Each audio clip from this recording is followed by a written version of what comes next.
아이고, 장인어른, 일어나셨어요? 하지만 기운이 없으시죠? 괜찮아요.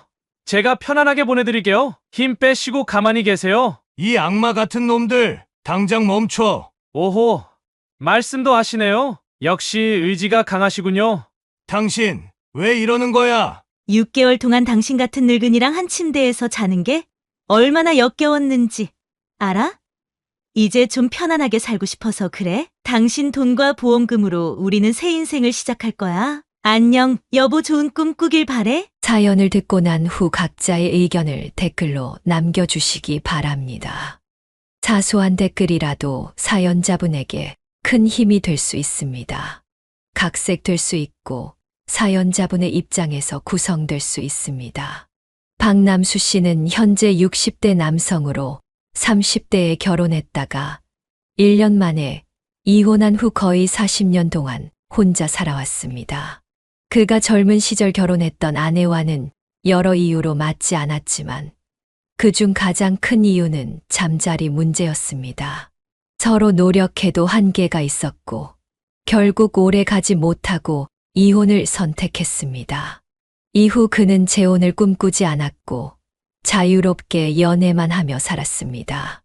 물론 그 중에 마음도 잘 맞고 속궁합도 좋은 여성이 있었지만 이상하게도 결혼까지는 이르지 못했습니다. 그는 서울의 제법 큰 은행에서 근무하며 거의 매일 야근을 했습니다. 일에 몰두하다 보니 재혼에 대한 생각은 점점 멀어졌고 세월이 흘러 어느새 환갑이 지나 은퇴를 맞이하게 되었습니다. 은퇴 후 그는 제2의 인생을 시작하기 위해 장사를 선택했습니다. 평소 요리를 좋아하고 가슴속에 꿈을 간직했던 그는 자취하며 터득한 요리 실력을 바탕으로 그는 볶음밥 전문점을 열었습니다. 그의 선택은 단순했지만 효과적이었습니다. 꼬들거리는 밥에 신선한 야채와 고기를 넣고 볶는 것이 전부였지만 그의 특유의 요리 방법은 많은 사람들의 입맛을 사로잡았습니다. 이 볶음밥 뭔가 특별한 게 있네요. 비법이라도 있으세요? 손님들이 종종 물었습니다. 비법이라면 혼자 살면서 쌓은 경험과 정성이겠죠? 그는 겸손하게 대답했습니다.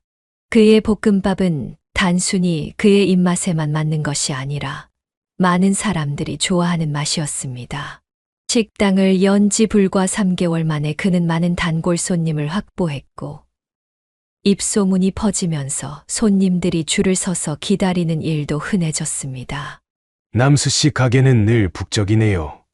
비결이 뭐예요? 손님들의 관심과 사랑, 그게 제일 큰 비결이죠. 은행 사무실에서 매일 서류와 씨름하던 그가 이제는 주방에서 프라이팬을 휘두르고 있었습니다. 생각지도 못한 변화였지만 그는 이 새로운 인생에 만족했습니다. 식당이 성공하면서 그는 다른 생각 없이 장사에만 열중했습니다. 나이가 들면서 그는 이성에 대한 관심도 줄어들었고 특별한 취미 생활도 없이 일과 휴식, 이 두 가지만으로 하루를 보냈습니다. 가끔 예전 은행 동료들이 찾아와 그의 변화된 모습을 보고 놀라워했습니다. 과장님 정말 다른 사람 같아요. 은행에서는 항상 긴장하고 바빠 보였는데 지금은 훨씬 편안해 보여요. 그런가? 사람은 환경에 따라 변하는 법이지. 이제 나만의 시간표대로 살아가니 마음이 훨씬 편해. 그의 일상은 단조로웠지만 충실했습니다. 아침 일찍 시장에 가서 신선한 재료를 고르고 가게를 열어 손님들을 맞이하고 밤에는 간단한 저녁을 먹고 잠자리에 드는 패턴이 반복되었습니다. 누군가에게는 지루할 수 있는 생활이었지만 그에게는 충분히 만족스러웠습니다. 그는 때때로 자신의 과거를 돌아보며 혼자 웃곤 했습니다.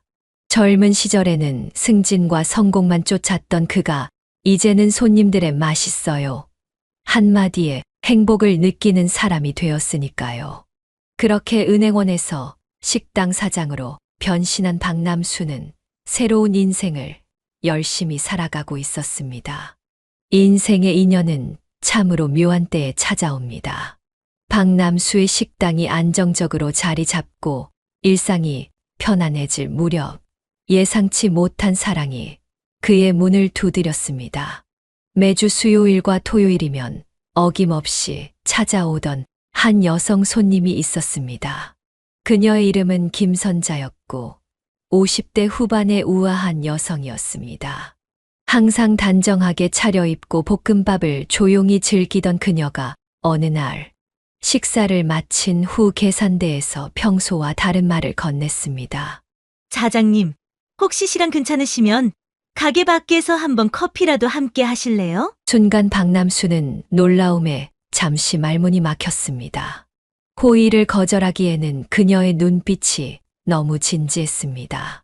손님이 이런 제안을 하시니 당황스럽네요. 제가 뭐 특별한 사람도 아닌데. 아니에요. 사장님은 참 따뜻한 분 같아서요. 볶음밥을 드시는 손님들에게 항상 진심으로 대하시는 모습이 보기 좋았어요. 그는 잠시 고민했지만 오랜만에 찾아온 이 작은 설렘을 무시할 수 없었습니다. 그럼 다음 주 월요일에 가게 쉬는 날이니 그때 만나 뵐까요? 그렇게 시작된 첫 만남은 두 사람 모두에게 특별했습니다. 가게 근처의 조용한 카페에서 그들은 자신들의 과거를 솔직하게 나눴습니다. 선자도 그와 마찬가지로 이혼 후 혼자 딸을 키우며 살아왔다고 했습니다. 그녀의 진솔한 이야기에 박남수는 자신도 모르게 마음의 문을 열게 되었습니다. 제가 은행에 다니면서 항상 스트레스가 많았어요. 매일 야근하고 퇴근하면 집에서 혼자 술 한 잔으로 하루를 마무리했죠. 그러다 보니 나이만 먹었네요. 그래도 지금은 자신만의 가게를 운영하시잖아요. 많은 분들이 사장님 음식을 좋아하시고요. 저도 그중 한 명이고요. 첫 만남 이후 두 사람은 서로에게 연락하는 빈도가 잦아졌습니다. 처음에는 일주일에 한 번 정도였지만 곧 거의 매일 연락을 주고받게 되었습니다. 박남수는 식당 일을 마치고 선자를 만나 도시 곳곳을 함께 걸었습니다. 봄이 깊어가면서 두 사람의 사랑도 깊어갔습니다. 어제 만든 새 메뉴 맛이 어땠어? 솔직히 말해도 괜찮아. 솔직히 말하면 소금이 조금 부족했어. 하지만 그래도 맛있었어. 그들은 서로의 일상을 자연스럽게 공유하며 삶의 작은 부분까지 함께 나누었습니다. 선자는 종종 박남수의 식당에 들러 그가 바쁠 때 옆에서 도와주기도 했습니다. 손님들은 그녀를 사장의 여자친구로 알아보고 미소 지었습니다. 시간이 흐르면서 두 사람의 관계는 더욱 깊어졌습니다. 처음으로 선자의 집에 초대받은 날, 박남수는 가슴이 두근거렸습니다. 마치 젊은 시절로 돌아간 듯한 기분이었습니다. 그날 밤, 두 사람은 오랜 시간 대화를 나누다가 자연스럽게 서로를 품에 안았습니다. 이렇게 나이 들어서 사랑을 하게 될 줄은 몰랐어. 가끔은 꿈을 꾸는 것 같아. 나도 마찬가지야. 하지만 나이가 들어서 만난 사랑이 더 깊고 진실할 수 있다고 생각해. 그 후로 두 사람은 주말이면 함께 여행을 다니기도 하고 때로는 모텔에 가서 서로의 열정을 나누기도 했습니다. 박남수는 오랜만에 느끼는 사랑의 감정에 마음이 젊어지는 것 같았습니다. 아침에 눈을 뜨면 가장 먼저 선자에게 문자를 보내고 밤에 잠들기 전 마지막으로 그녀의 목소리를 듣는 것이 일상이 되었습니다. 이렇게 박남수와 선자는 마치 이팔 청춘처럼 뜨겁고 순수한 그러면서도 성숙한 사랑을 나누었습니다. 그는 이 사랑이 언제까지 지속될지는 모르지만 선자와 함께하는 시간 동안에는 최선을 다하기로 마음먹었습니다.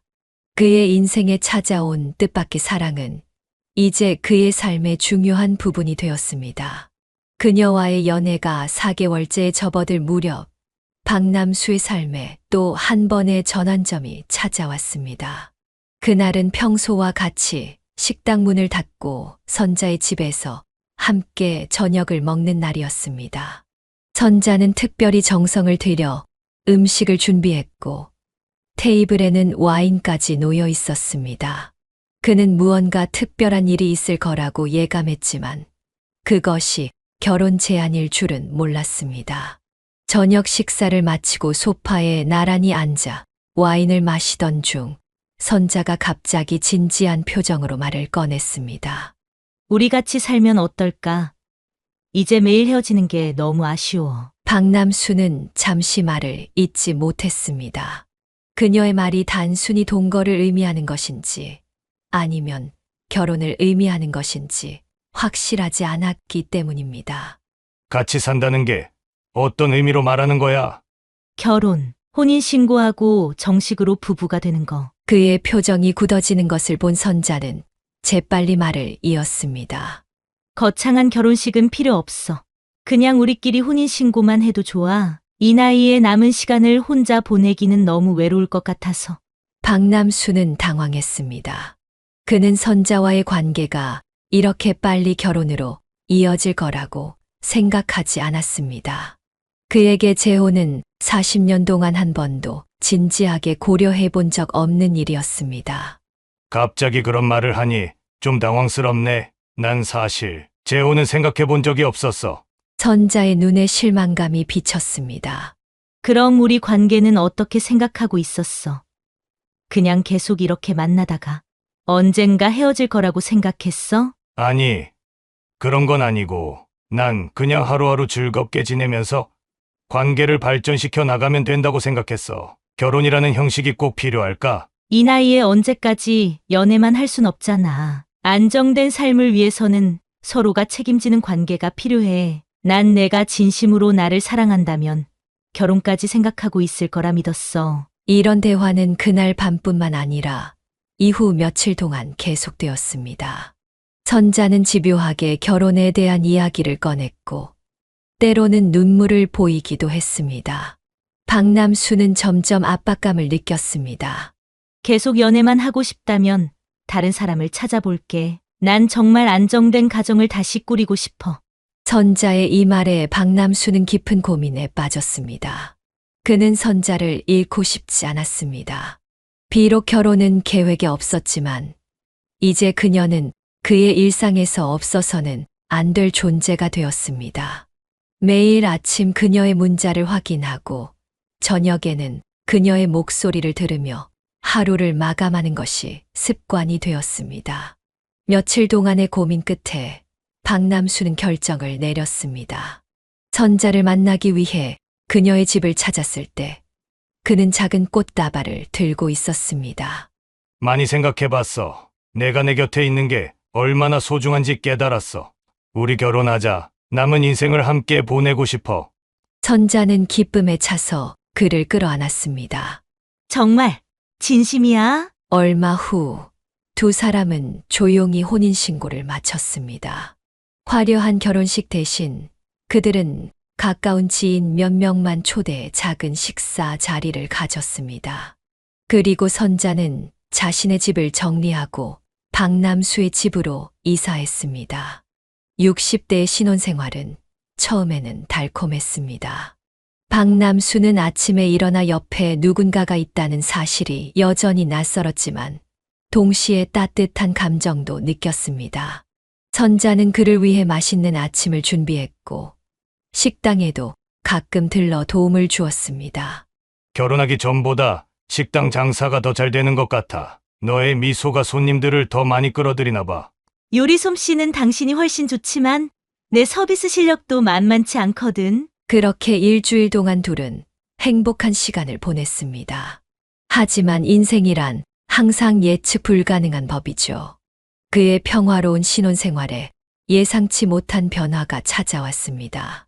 결혼 생활 일주일 차, 박남수는 자신의 집 초인종이 요란하게 울리는 소리에 잠에서 깼습니다. 토요일 아침 그는 식당 휴무일이라 평소보다 늦잠을 자고 있었습니다. 선자는 이미 일어나 누군가와 현관에서 이야기를 나누고 있었습니다. 그는 잠옷 차림 그대로 현관으로 나가보니 놀라운 광경을 목격했습니다. 어머, 당신 일어났어? 우리 세경이랑 민호가 방문했어. 박남수는 눈을 비비며 자신의 앞에 서 있는 젊은 부부를 바라보았습니다. 여자는 선자를 닮은 모습이었고 남자는 키가 큰 젊은이였습니다. 그런데 더 놀라운 것은 그들 옆에 쌓여 있는 여러 개의 짐가방과 박스들이었습니다. 안녕하세요. 아빠, 저는 세경이에요. 제 남편 민호고요. 처음 뵙겠습니다. 젊은 여성이 공손하게 인사했습니다. 박남수는 당황한 표정으로 선자를 바라보았습니다. 아, 그래 반가워. 근데 이 짐들은 뭐지? 선자는 민망한 듯 웃으며 그를 주방으로 이끌었습니다. 주방에 들어서자 그녀는 작은 목소리로 속삭였습니다. 있잖아. 우리 애들이 살던 월세집 계약이 끝났는데 새로 계약할 돈이 없대. 둘 다 취업 준비 중이라 수입이 없거든. 그래서 내가 잠시 우리 집에서 지내라고 했어. 잠시라니. 얼마나? 한 달 아니면 2달? 민호가 취업하면 바로 나갈 거래. 괜찮지? 우리 집도 넓은데 잠깐 같이 지내면 재밌을 것 같아서. 박남수는 깊은 한숨을 내쉬었습니다. 그는 결혼할 때 이런 상황을 전혀 예상하지 못했습니다. 40년 동안 혼자 살아온 그에게 갑자기 생긴 식구들은 큰 부담이었습니다. 당신, 이런 중요한 일을 왜 나한테 먼저 상의하지 않았어? 갑자기 다른 사람들이 우리 집에 들어와 사는 건 쉬운 일이 아니잖아. 선자의 얼굴에 서운함이 번졌습니다. 미안해. 그런데 우리 세경이가 어제 전화해서 너무 다급해 보였어. 엄마로서 어떻게 거절할 수 있겠어? 당신이 싫으면 내가 지금 돌려보낼게. 선자는 눈물을 글썽이며 말했습니다. 박남수는 마음이 약해졌습니다. 아무리 불편하더라도 아내의 딸을 거리로 내쫓을 수는 없다고 생각했습니다. 아니, 그럴 필요 없어. 그래. 한 달이나 2달 정도면 괜찮겠지. 근데 다음부터는 이런 중요한 일은 꼭 미리 상의하자. 박남수의 말에 선자는 안도의 미소를 지었습니다. 이렇게 박남수의 가정은 하룻밤 사이에 쌓인 가족이 되었습니다. 그의 조용했던 집은 갑자기 생기로 가득 찼습니다. 세경과 민호는 생각보다 조용하고 예의 바른 젊은이들이었습니다. 그들은 박남수의 집에 보탬이 되기 위해 노력했습니다. 세경은 어머니와 함께 집안일을 돕고 민호는 집 주변의 작은 수리나 무거운 물건, 운반 등을 담당했습니다. 혹시 식당에서 도움이 필요하시면 저희가 도울 수 있어요. 저희도 뭐라도 해서 보탬이 되고 싶어요. 민호의 제안에 박남수는 잠시 생각해 보았습니다. 그의 식당은 최근 손님이 많아지면서 혼자 감당하기 벅차다고 느낀 적이 있었습니다. 그래. 그럼 주말에 식당이 바쁠 때 도와줄 수 있겠니? 물론 월급은 지급할게. 정말요? 감사합니다. 저희가 최선을 다해 도울게요. 그렇게 세경과 민호는 주말마다 박남수의 식당에서 일을 돕기 시작했습니다. 세경은 홀서빙을, 민호는 주방 보조와 설거지를 맡았습니다. 그들의 도움으로 식당은 더욱 효율적으로 운영되었고 손님들도 젊고 활기찬 서비스에 만족했습니다. 식구들이 늘어난 덕분에 식사 시간도 더욱 풍요로워졌습니다. 선자와 세경이 번갈아가며 식사를 준비했고 네 사람은 함께 식탁에 둘러앉아 이야기를 나누며 식사했습니다. 처음에는 어색했지만 시간이 지날수록 그들은 하나의 가족처럼 편안해졌습니다. 아빠, 이 볶음밥 레시피 좀 알려주세요. 정말 맛있어요. 비법은 간단해. 밥을 미리 식혀두고 기름의 온도를 적절히 맞추는 거야. 나중에 식당에서 자세히 알려줄게. 가족들 모두 밝고 쾌활한 성격들이라 집안에는 웃음이 끊이지 않았습니다. 특히 민호의 재치 있는 농담은 식사 시간을 더욱 즐겁게 만들었습니다. 박남수는 자신도 모르게 이 새로운 가족 구성에 점점 적응해 가고 있었습니다. 식당에서 3사람이 함께 일할 때면 선자는 집에 혼자 있어야 했습니다. 이것이 박남수의 마음에 걸리는 유일한 문제였습니다. 하지만 그 외에는 모든 것이 예상보다 순조롭게 진행되었습니다. 혈연 관계가 아니었지만 그들은 서로를 진정한 가족으로 받아들이기 시작했습니다. 생각해보니 집안이 시끌벅적한 게 나쁘지 않네. 혼자 살 때는 몰랐던 즐거움이야. 박남수는 어느 날 밤 선자에게 속삭였습니다. 그의 말에 선자는 기쁜 듯이 미소를 지었습니다. 그렇지? 가족이 있다는 건 정말 좋은 일이야. 당신도 이제 외롭지 않을 거야. 동거를 시작한 지 약 한 달이 지났을 때 어느 평화로운 저녁 식사 후 선자가 거실 테이블에 서류 몇 장을 꺼내 놓았습니다. 박남수 씨는 TV를 보다가 문득 테이블 위에 놓인 서류들이 보험 가입 신청서임을 알아차렸습니다. 이게 뭐야? 보험 서류인 것 같은데. 선자는 활짝 웃으며 옆에 앉았습니다. 실은 내가 요즘 취미 삼아 보험 설계사 일을 시작했어. 나이 들면서 뭔가 새로운 걸 배우고 싶었거든. 그리고 조금이라도 경제적으로 도움이 되고 싶어서. 박남수는 놀란 표정으로 그녀를 바라보았습니다. 결혼 전에는 이런 이야기를 한 적이 없었기 때문입니다. 깜짝 선물처럼 성공한 모습을 보여주고 싶었어. 그런데 지금은 아직 실적이 부족해서 우리 가족이 먼저 가입해주면 큰 힘이 될 것 같아. 선자는 가족 모두를 위한 보험 플랜을 준비해 왔다고 했습니다. 세경과 민호에게는 실비보험과 간단한 생명보험을, 박남수에게는 더 다양한 종류의 보험을 권했습니다. 당신에게는 종합의료보험, 암보험, 그리고 이 세 가지 사망보험이 좋을 것 같아. 나이가 있으니까 미리 준비해두면 마음이 편할 거야. 박남수는 서류를 자세히 살펴보며 눈살을 찌푸렸습니다. 그는 이미 은행에서 일할 때 기본적인 보험에 가입해 놓은 상태였고, 특히 사망보험이 3개나 필요하다는 것이 의아했습니다. 이게 다 뭐야? 한 달에 내야 하는 보험료가 얼마야? 대략 50만 원 정도? 많은 것 같지만 사실 적금처럼 생각하면 돼. 나중에 다 돌려받을 수 있는 보험이니까. 종신보험은 나중에 해약해도 환급률이 좋고. 박남수는 단호하게 고개를 저었습니다. 아니, 이건 너무 과해. 나 이미 기본적인 보험은 다 들어놨어. 특히 사망보험은 왜 3개씩이나 필요해? 중복 가입은 의미가 없잖아. 선자의 표정이 순간 굳어졌다가 이내 애교 섞인 목소리로 다시 말했습니다. 당신은 능력 있는 사람이잖아. 이 정도는 충분히 감당할 수 있을 거라고 생각했는데. 내가 새로 시작한 일인데 가족도 도와주지 않으면 어떻게 해? 그날 밤 선자는 침대에서 박남수에게 등을 돌렸습니다. 그가 다가가려 하자 단호하게 거부했습니다. 오늘은 기분이 안 좋아. 내 부탁 하나도 들어주지 않는 남편이 뭐가 좋다고. 다음 날부터 선자의 냉랭한 태도는 계속되었습니다. 식사 시간에도 말이 없었고 박남수가 말을 걸어도 짧게 대답할 뿐이었습니다. 밤에는 항상 피곤하다며 일찍 잠자리에 들었고 그가 다가가면 잠들었는 척했습니다. 이런 상황이 일주일가량 지속되자 박남수는 점점 불안해졌습니다. 그는 새롭게 찾은 사랑과 가정이 이런 문제로 흔들리는 것이 두려웠습니다. 결국 그는 선자에게 다가가 타협점을 제안했습니다. 내가 다시 생각해봤어. 보험의 중요성을 이해해. 종합의료보험과 암보험은 가입할게. 사망보험은 한 개만 들어도 충분하지 않을까? 선자는 여전히 만족스럽지 않은 표정이었습니다.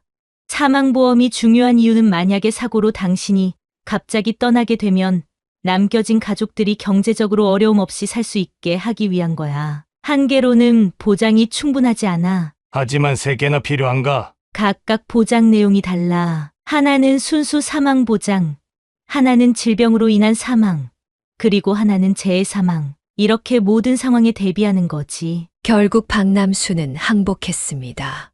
새 가정의 평화를 위해, 그리고 아내와의 관계를 회복하기 위해 그는 모든 보험에 가입하기로 했습니다.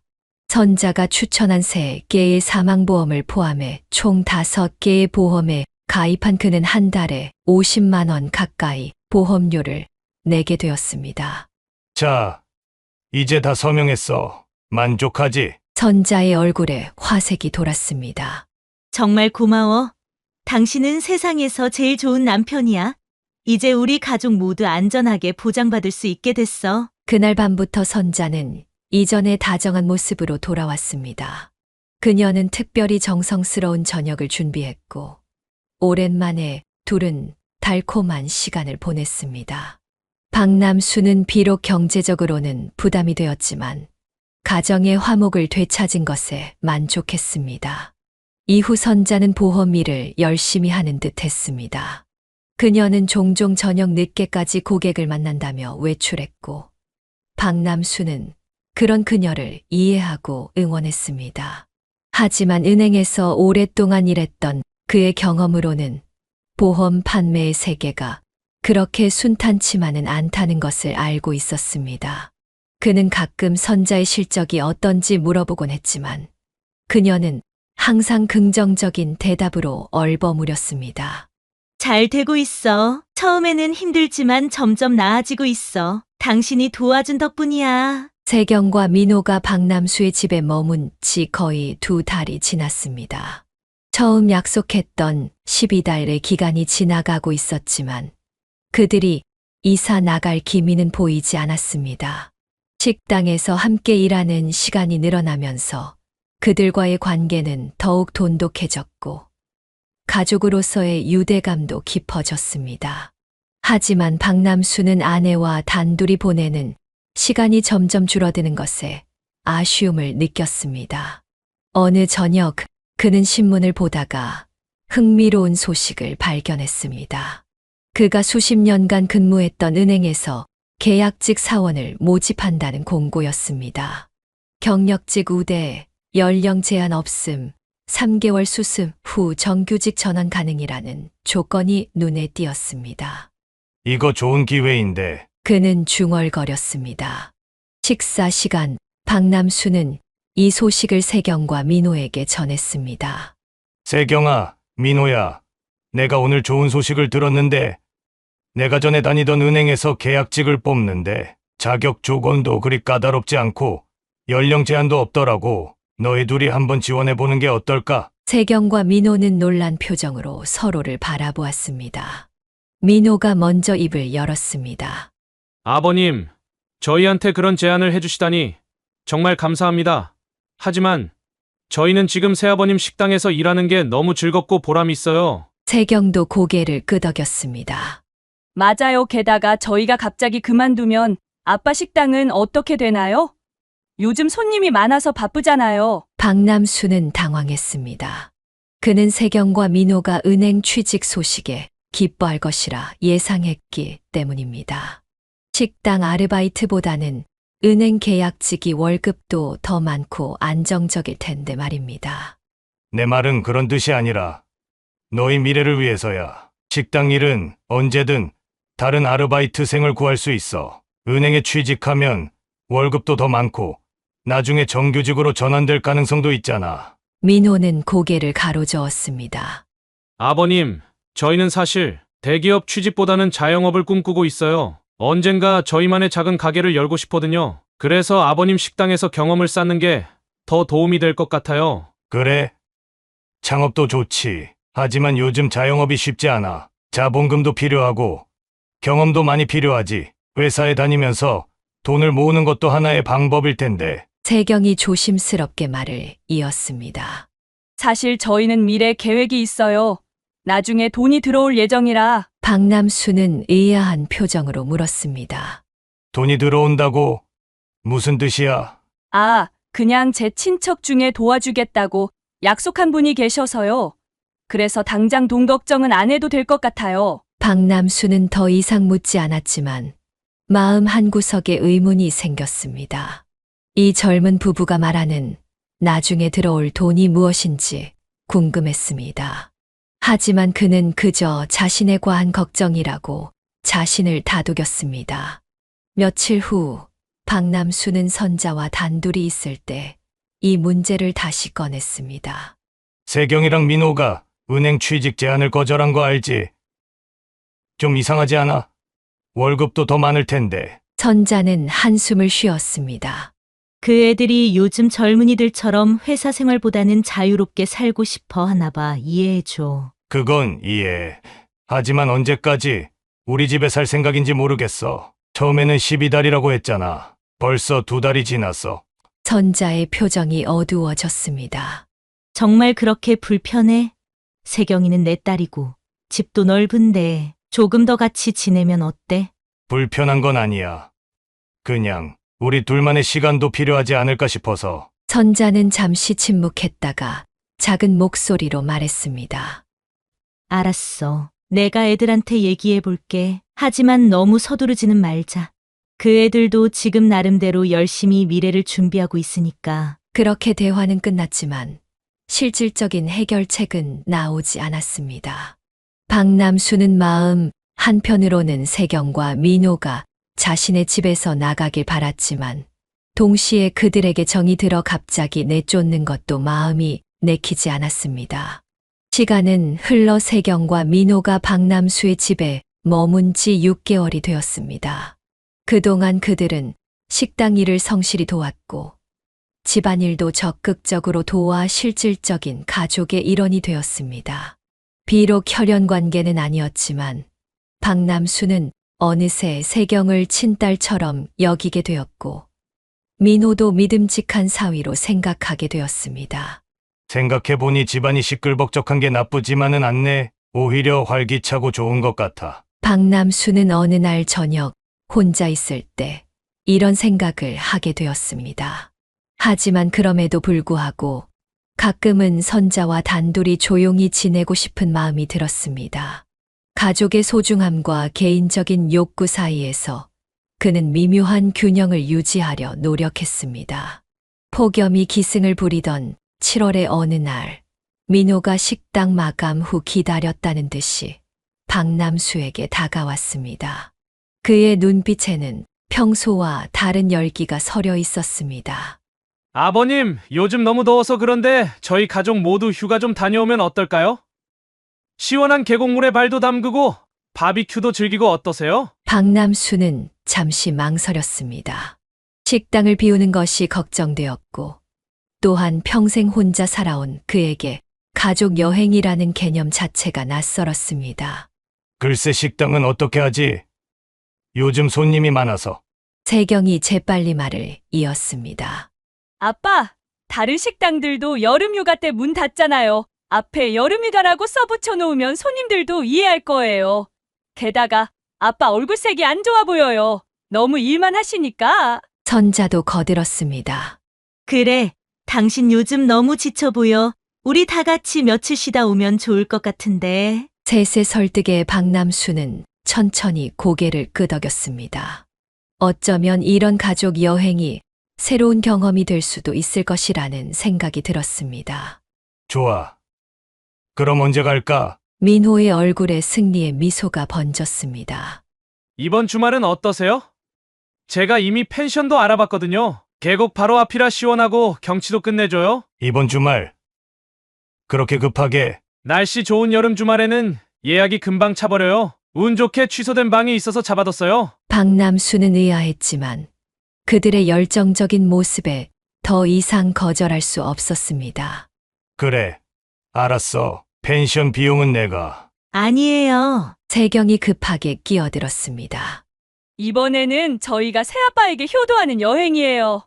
비용은 저희가 낼게요. 그동안 새아빠가 저희에게 많은 도움을 주셨으니 이번에는 저희가 보답할 차례예요. 박남수는 감동했지만 한편으로는 의붓딸과 사위가 갑자기 이렇게 여행을 강력하게 추진하는 이유가 궁금했습니다. 하지만 그는 그저 자신이 너무 의심이 많은 것이라고 생각했습니다. 드디어 여행 당일, 네 사람은 민호가 운전하는 차에 올랐습니다. 도로는 휴가철 특유의 극심한 정체로 가득했고 평소 2시간 거리인 곳을 무려 5시간이나 걸려 도착했습니다. 해가 이미 지고 있었기에 계곡 물놀이는 다음 날로 미루고 펜션에 체크인했습니다. 아버님, 오늘은 피곤하실 테니 저희가 준비한 바비큐 파티로 피로를 풀어드릴게요. 민호는 적극적으로 나서서 바비큐 준비를 했습니다. 세경은 테이블을 세팅하고 선자는 음료와 안주를 준비했습니다. 여름밤의 시원한 바람 속에서 펼쳐진 바비큐 파티는 완벽했습니다. 자, 아버님. 오늘은 마음껏 즐기세요. 이 고기는 특별히 준비한 한우예요. 민호는 구운 고기를 박남수의 접시에 듬뿍 담아 주었습니다. 그리고 계속해서 그의 술잔을 채웠습니다. 아버님 건배해요. 우리 가족의 행복을 위해. 박남수는 처음에는 적당히 마시려 했지만 민호의 끊임없는 권유에 점점 더 많은 술을 마시게 되었습니다. 소주, 맥주, 와인까지 섞어 마시면서 그의 정신은 점점 흐려졌습니다. 민호야, 이제 그만. 많이 취한 것 같아. 아이고, 아버님. 이런 좋은 날 조금 더 마셔요. 평소에는 일 때문에 제대로 마실 기회도 없잖아요. 오늘만큼은 실컷 즐기세요. 밤이 깊어갈수록 박남수의 의식은 더욱 흐려졌습니다. 그의 눈꺼풀이 무거워지고 말이 점점 어눌해졌습니다. 마지막으로 그가 기억하는 것은 민호가 그의 잔에 또 다시 보라색 와인을 따르는 모습이었습니다. 이거 맛있네. 근데 좀 이상한 맛이. 특별한 와인이에요. 아버님만을 위한 거죠. 민호의 미소가 이상하게 보였지만 박남수는 이미 너무 취해서 제대로 판단할 수 없었습니다. 그는 결국 테이블에 엎드려 의식을 잃었습니다. 드디어 잠들었네. 계획대로 진행하자. 민호의 차가운 목소리가 어둠 속에서 울렸습니다. 선자와 세경의 표정도 갑자기 변했습니다. 더 이상 그들의 얼굴에는 가족적인 따뜻함이 없었습니다. 대신 냉정하고 계산적인 눈빛만이 남아 있었습니다. 확실해. 이대로 하면 의심받지 않을 거지? 선자가 물었습니다. 걱정 마세요. 전 이런 사례를 충분히 연구했어요. 여름철 계곡 사고는 매년 발생하고 음주 상태에서의 사고라면 더욱 의심받지 않을 거예요. 세 사람은 의식을 잃은 박남수를 바라보며 음침한 미소를 지었습니다. 그들의 계획은 이제 막 시작되고 있었습니다. 어서 차에 싣자. 새벽이 되기 전에 끝내야 해. 민호와 세경은 박남수의 팔과 다리를 잡고 그를 차량 트렁크로 옮겼습니다. 그의 몸은 완전히 무력해져 있었고 미약한 신음 소리만 내뱉을 뿐이었습니다. 선자는 주변을 살피며 아무도 지켜보지 않는지 확인했습니다. 선자의 눈에는 욕심과 기대감이 번뜩였습니다. 그녀에게 박남수는 단지 돈을 위한 수단일 뿐이었습니다. 6개월간의 연기는 이제 막을 내리고 진짜 계획이 실행되려 하고 있었습니다. 박남수의 의식이 희미하게 돌아오기 시작했습니다. 머리는 깨질 듯이 아팠고 온몸이 쑤셨습니다. 그는 눈을 떴지만 사방이 칠흑같이 어두웠습니다. 그가 누워있는 공간은 좁고 답답했으며 어딘가 달리는 듯한 진동이 느껴졌습니다. 여긴 어디지? 그가 몸을 움직이려 했지만 마치 천근의 무게가 온몸을 누르는 듯 했습니다. 손가락 하나 움직이기 힘들 정도로 몸이 무거웠습니다. 단순한 숙취라기에는 상태가 너무 심각했습니다. 그는 머릿속을 정리하려 애썼습니다. 어젯밤에 바비큐 파티를 했고 민호가 계속 술을 권했지. 그리고 그 뒤의 기억은 완전히 없었습니다. 정신을 차리려고 애쓰면서 그는 손을 뻗어 주변을 더듬어 보았습니다. 손에 닿는 것은 차량의 카펫 재질이었고 머리 위쪽은 단단한 금속 재질로 막혀 있었습니다. 이건 트렁크. 내가 왜 트렁크에? 그때 차량이 멈추고 밖에서 대화 소리가 들렸습니다. 박남수는 최대한 정신을 집중해 그 소리에 귀를 기울였습니다. 장모님, 그쪽으로 계속 가다 보면 내리막길이 나와요. 차가 겨우 한 대 들어갈 수 있는 길이니까 헷갈리지 마세요. 민호의 목소리였습니다. 박남수는 자신이 들은 내용이 믿기지 않았습니다. 걱정하지 말고 그나저나 트렁크에 있는 사람은 아직 정신을 못 차린 거야? 선자의 차가운 목소리에 박남수의 심장이 얼어붙는 것 같았습니다. 그의 가슴이 터질 듯이 뛰기 시작했습니다. 장모님, 제가 술에 수면제를 강하게 타서 줬으니까 쉽게 깨어나지 못할 거예요. 약효가 길게 가거든요. 우리 사위가 어제 정말 완벽하게 역할을 해줬어. 이제 계획의 마지막 단계만 남았네. 박남수는 공포로 몸이 굳어버렸습니다. 그의 머릿속에서 퍼즐 조각들이 맞춰지기 시작했습니다. 선자가 집요하게 권했던 보험 가입, 세경과 민호가 독립하지 않으려 했던 이유, 갑작스러운 여행 제안, 모든 것이 미리 계획된 것이었습니다. 장모님, 이게 확실한 거죠? 경찰에 걸리거나 의심받지 않을까요? 내가 이거 보험금 타먹은 사례를 충분히 연구했어. 가장 의심받지 않는 방법을 선택한 거라고. 한 번 더 설명해 줄게. 잘 들어봐. 박남수는 몸을 일으키려 했지만 여전히 수면제의 효과가 강하게 남아있어 거의 움직일 수 없었습니다. 그는 가슴이 무너져 내리는 느낌이었습니다. 자신이 그토록 믿었던 가족들이 자신을 죽이려는 계획을 차근차근 실행하고 있다는 사실이 믿기지 않았습니다. 하천바로 앞길에 차를 세우고 정신을 못 차리는 그 노인을 운전석에 앉혀. 그리고 기어를 중립으로 두면 차가 저절로 물속으로 빠져들 거야. 이 구간은 물이 바로 깊어지기 때문에 빠져나올 수 없을 거야. 보험사나 경찰이 조사해도 단순 침수 사고로 결론 날 거예요. 혼자 와서 차 안에서 술 마시다가 잠들었는데 기어를 실수로 중립에 놓아서 내리막길을 타고 물에 빠진 걸로 보일 거예요. 박남수의 눈에서 뜨거운 눈물이 흘러내렸습니다. 사랑한다고 맹세했던 아내, 친딸처럼 여겼던 세경, 믿었던 민호.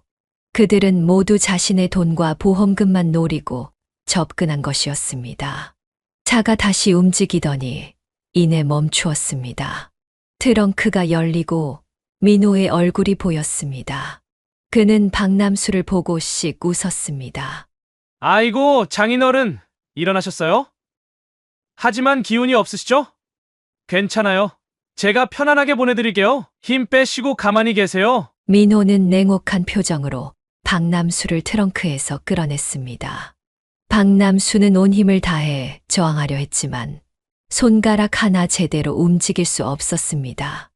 민호와 세경은 그를 운전석으로 질질 끌고 갔습니다.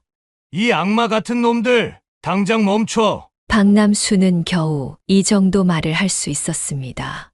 오호, 말씀도 하시네요. 역시 의지가 강하시군요. 민호가 비웃었습니다. 당신, 왜 이러는 거야? 박남수는 선자를 바라보며 물었습니다. 선자는 차갑게 웃으며 대답했습니다. 6개월 동안 당신 같은 늙은이랑 한 침대에서 자는 게 얼마나 역겨웠는지 알아? 이제 좀 편안하게 살고 싶어서 그래? 당신 돈과 보험금으로 우리는 새 인생을 시작할 거야. 박남수는 충격으로 말을 잃었습니다. 그가 진심으로 사랑했던 여자의 입에서 나온 차가운 말들이 그의 가슴을 칼로 찌르는 것 같았습니다. 세 사람은 박남수를 운전석에 앉히고 안전벨트를 채웠습니다. 민호는 기어를 중립에 두고 브레이크에서 발을 뗐습니다.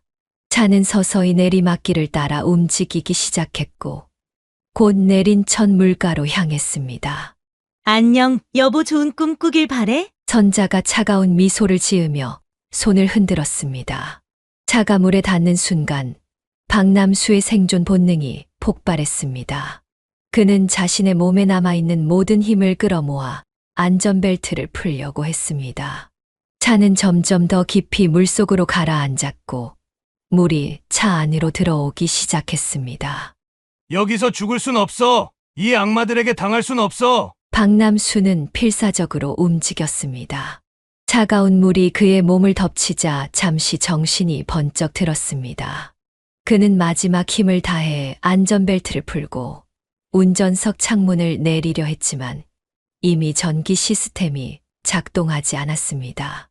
물은 순식간에 차 안을 채웠고 박남수는 숨을 쉴 수 없었습니다. 하지만 그는 포기하지 않았습니다. 발과 주먹으로 필사적으로 창문을 내리쳤습니다. 수차례 시도 끝에 마침내 유리에 금이 가기 시작했고 그는 마지막 힘을 다해 창문을 깨뜨렸습니다. 깨진 창문으로 물살이 더욱 거세게 밀려들었지만 동시에 탈출구가 생겼습니다. 박남수는 좁은 틈으로 몸을 밀어 넣으며 간신히 차 밖으로 빠져나왔습니다.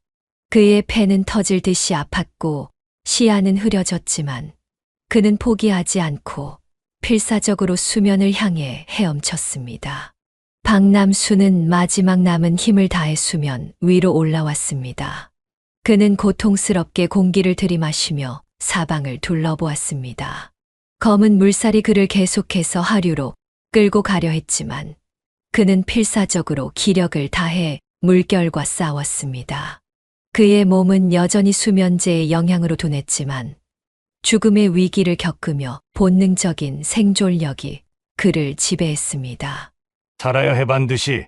저 악마들에게 복수해야 해. 그는 간신히 계곡 가장자리의 바위를 붙잡고 물 밖으로 몸을 끌어냈습니다. 온몸이 젖은 채로 그는 바위 위에 쓰러져 숨을 가다듬었습니다.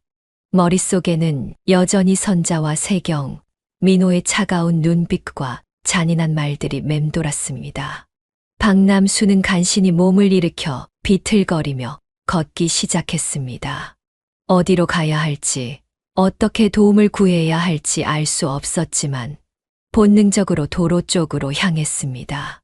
그는 추위에 떨며 걸음을 옮겼습니다. 여름밤이었지만 젖은 옷과 충격으로 그의 몸은 얼음장처럼 차가웠습니다. 얼마나 걸었을까? 멀리서 헤드라이트 불빛이 보였습니다. 박남수는 마지막 힘을 다해 도로 중앙으로 비틀거리며 나갔습니다. 차량이 급브레이크를 밟으며 그 앞에 멈춰 섰습니다. 아저씨, 괜찮으세요? 차에서 내린 젊은 남성이 박남수에게 달려왔습니다. 박남수는 말하려 했지만 목소리가 나오지 않았습니다.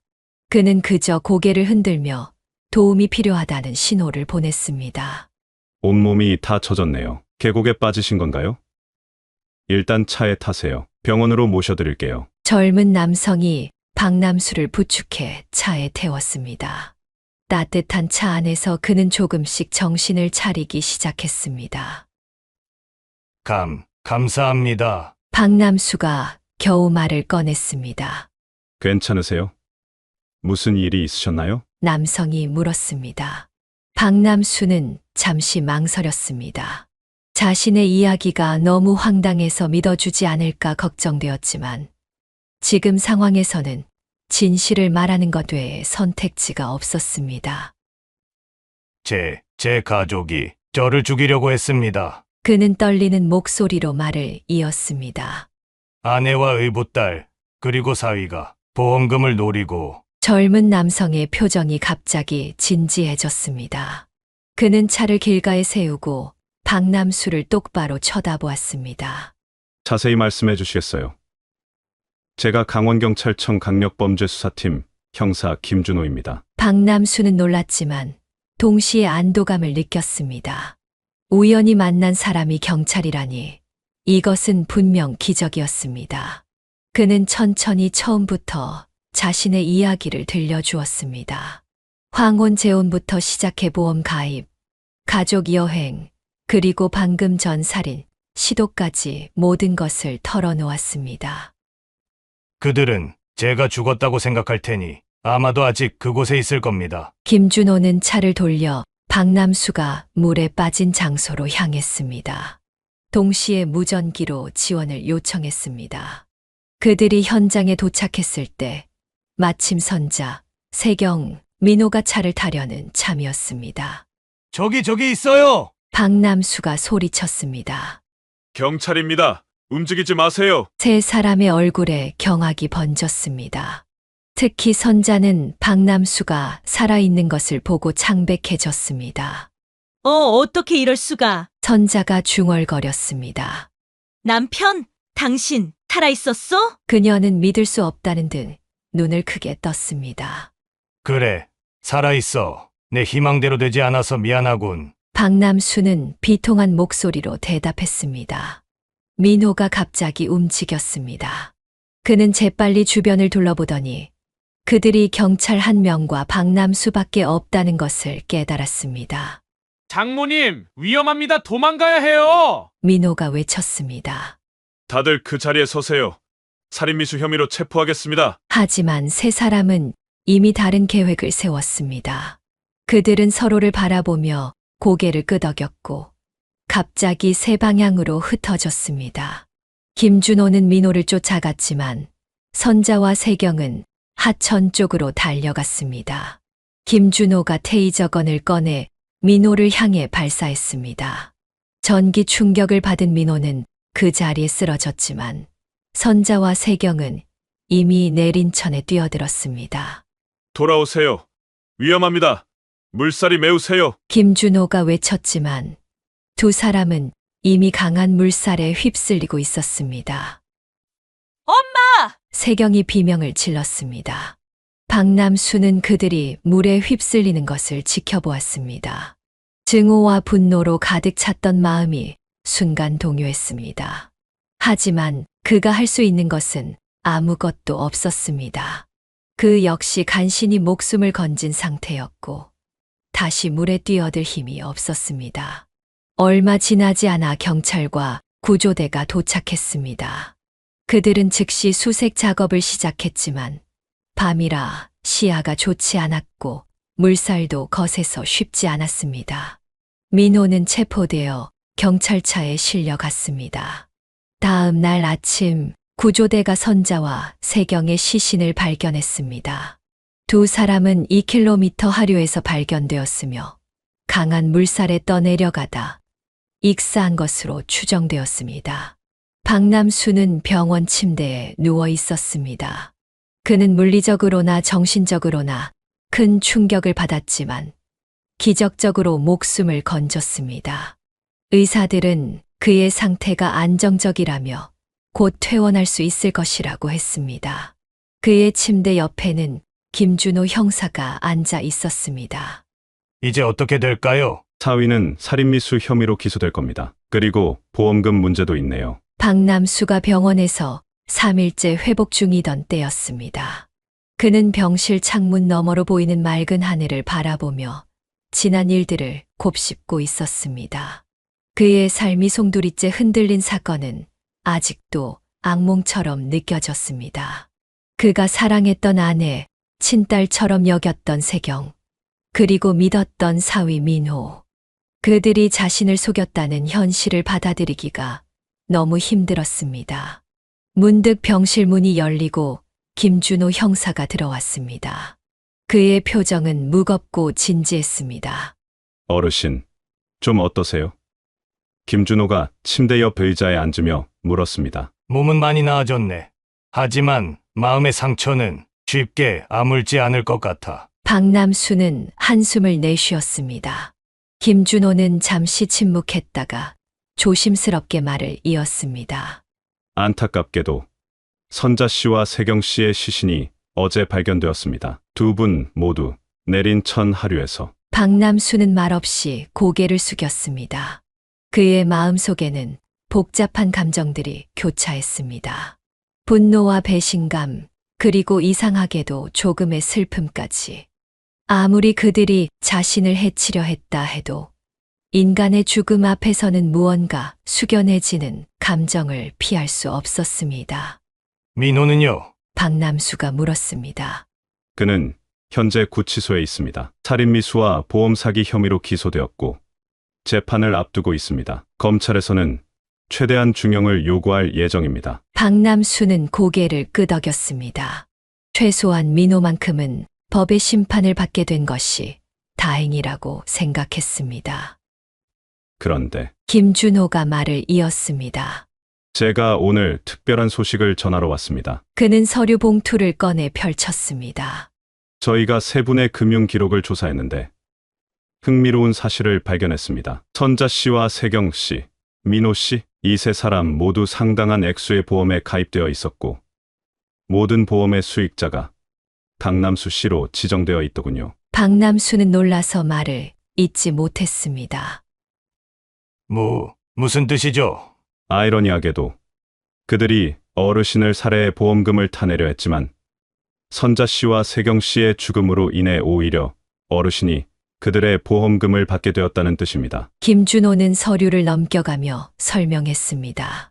선자 씨는 사망보험 2개에 가입되어 있었고, 세경 씨도 생명보험과 상해보험에 가입되어 있었습니다. 모두 합하면 약 5억 7천만 원 정도의 보험금을 어르신께서 받으실 수 있을 것 같습니다. 민호 씨의 보험금은 그가 생존해 있기 때문에 해당되지 않고요. 박남수는 입이 떡 벌어졌습니다.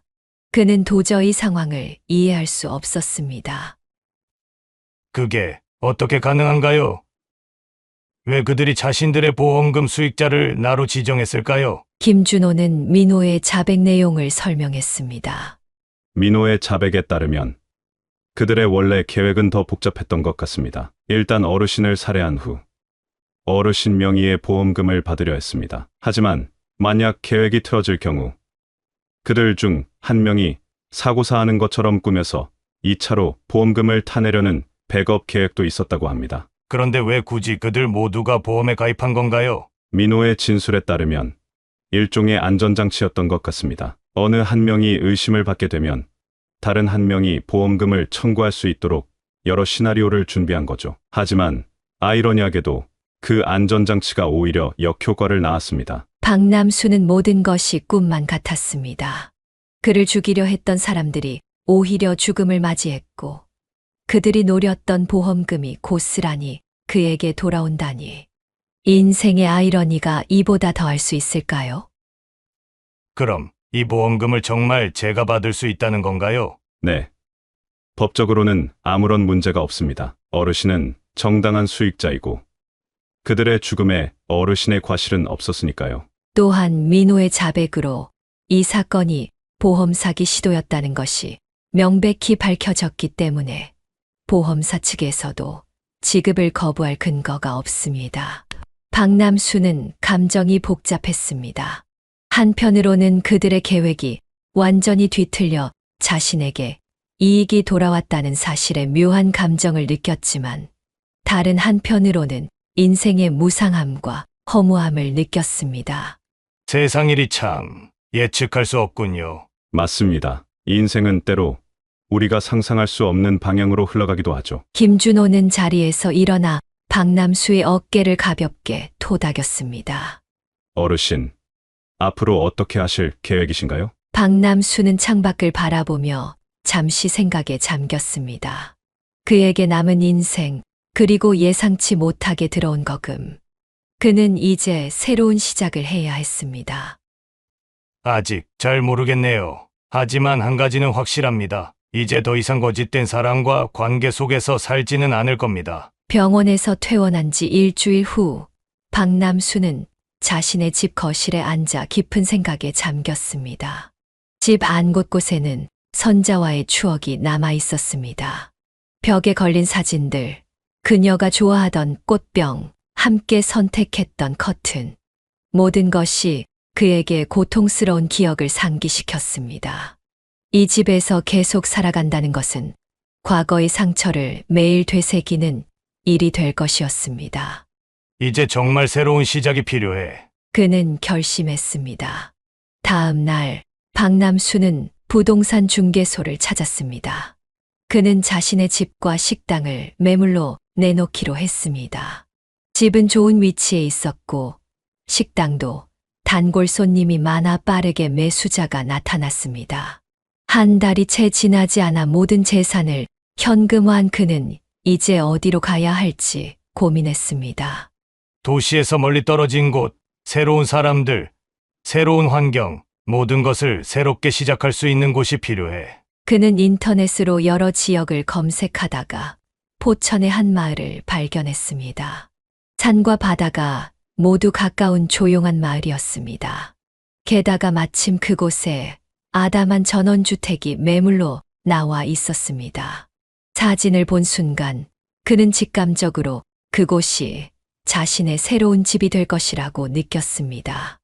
일주일 후 박남수는 평생 살아온 서울을 떠나 경기도 포천으로 향했습니다.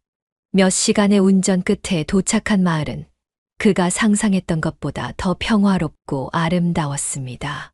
푸른 산을 배경으로 작은 집들이 옹기종기 모여 있었고, 멀리서는 바다의 향기가 느껴졌습니다. 그가 구입한 전원주택은 마을 외곽의 조용한 곳에 위치해 있었습니다. 2개의 침실, 넓은 거실, 그리고 작은 정원이 있는 아담한 집이었습니다. 정원에는 오래된 감나무가 한 그루 서 있었고, 집 뒤로는 작은 텃밭을 가꿀 수 있는 공간도 있었습니다. 여기서 새 인생을 시작하자. 그는 새 집의 문턱을 넘으며 중얼거렸습니다. 처음 몇 주는 집을 정리하고 필요한 가구를 들이는데 시간을 보냈습니다. 그는 모든 것을 새로 구입했습니다. 과거의 물건들은 과거와 함께 버리기로 한 것입니다. 새 침대, 새 소파, 새 식탁. 모든 것이 새로운 시작을 상징했습니다. 점차 마을 사람들과도 인사를 나누게 되었습니다. 그들은 도시에서 온 노신사에게 친절했습니다. 특히 옆집에 사는 김 할머니는 종종 손수 만든 반찬을 들고 찾아와 이야기를 나누곤 했습니다. 서울에서 오셨다면서요. 여기 생활은 어떠세요? 처음엔 적응하기 힘들었지만 이제는 이곳의 평화로움이 좋아요. 사람들도 정말 친절하고요. 박남수는 텃밭을 가꾸기 시작했습니다. 상추, 고추, 방울토마토. 자신이 먹을 만큼의 채소를 직접 기르는 것은 생각보다 즐거운 일이었습니다. 매일 아침 텃밭에 나가 식물들의 성장을 지켜보는 것이 그의 일과가 되었습니다. 또한 그는 오랫동안 미뤄두었던 취미 생활도 시작했습니다. 목공예, 그림 그리기, 낚시. 다양한 활동을 시도해보면서 자신에게 맞는 취미를 찾아갔습니다. 마을의 노인회관에서는 같은 또래 사람들과 함께 바둑과 장기를 두며 소소한 즐거움을 나누었습니다. 박 선생, 오늘은 내가 이길 테니 각오하시게. 허허. 김 선생, 지난번에도 그렇게 말씀하셨다가 세 판 연속으로 지지 않으셨나요? 이렇게 웃고 떠들며 지내는 시간이 쌓이면서 박남수는 점점 과거의 상처에서 벗어나고 있었습니다. 가끔씩 악몽에 시달릴 때도 있었지만 아름다운 자연과 따뜻한 이웃들 덕분에 그는 조금씩 치유되어 갔습니다. 어느 날 그는 마을 도서관에서 미술 동아리 회원을 모집한다는 공고를 보았습니다. 그림 그리기에 관심이 있던 그는 망설임 없이 가입했습니다. 그곳에서 그는 비슷한 관심사를 가진 사람들을 만났고 특히 같은 또래의 이명희 씨와 자연스럽게 친해지게 되었습니다. 박 선생님 그림 실력이 대단하시네요. 전에도 그림을 그리셨나요? 아니요. 사실 처음 시작했어요. 평생 일만 하다가 이제야 이런 즐거움을 알게 됐네요. 이명희와의 만남은 박남수에게 새로운 활력을 불어넣었습니다. 그들은 종종 함께 마을 주변을 산책하며 그림의 소재를 찾거나 카페에서 차를 마시며 대화를 나누었습니다. 그것은 연애라고 부르기에는 조심스러웠지만 분명 특별한 우정 이상의 감정이었습니다. 인생은 정말 60부터인가 봐요. 박남수는 어느 날 이명희에게 말했습니다. 이렇게 늦은 나이에 새로운 시작을 할 수 있다니 신기해요. 이명희는 미소를 지으며 대답했습니다. 우리에게는 아직 많은 시간이 남아 있어요. 그 시간을 어떻게 보낼지는 우리의 선택이죠. 그렇게 박남수는 67세에 새로운 인생을 시작했습니다. 예상치 못하게 받게 된 돈 덕분에 경제적인 걱정 없이 그는 자신이 진정으로 원하는 삶을 살 수 있게 되었습니다. 과거의 아픔은 여전히 그의 일부였지만 이제 그는 그 아픔을 껴안고 앞으로 나아갈 수 있는 강인함을 갖게 되었습니다. 포천에서의 삶이 3년째 접어들면서 박남수는 과거의 상처를 완전히 치유하지는 못했지만 그것과 함께 살아가는 방법을 배웠습니다. 그는 이제 마을에서 꽤 유명한 인물이 되었습니다.